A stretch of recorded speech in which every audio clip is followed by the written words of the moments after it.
खार आणि आळशी कावळा. एकदा एका सुंदर जंगलात एक मेहनती खार राहत होती. ती दिवसभर झाडांवर चढून बिया, फळे आणि अन्न गोळा करत असे. त्याच झाडावर एक आळशी कावळा राहत होता. तो दिवसभर फक्त फांदीवर बसून खारीकडे पाहत असे. एक दिवस कावळा म्हणाला, "अगं खारी, तू इतकी मेहनत का करतेस? आजचा दिवस मजेत घालव ना."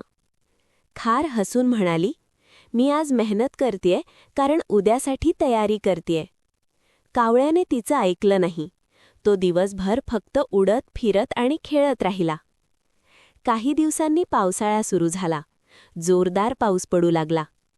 खार तिच्या घरट्यात बसून साठवलेलं अन्न खात आरामात होती. पण कावळ्याजवळ काहीच अन्न नव्हतं. तो भुकेला आणि थंडीत थरथरत होता. तेव्हा कावळा खारीकडे आला आणि म्हणाला, "मला माफ कर. मला समजलं की मेहनत किती महत्वाची असते." खार दयाळू होती. तिने कावळ्याला थोडं अन्न दिलं. कावळ्याने त्या दिवसापासून आळस सोडून मेहनत करायला सुरुवात केली. बोध, आजची मेहनत उद्याचं सुख देते.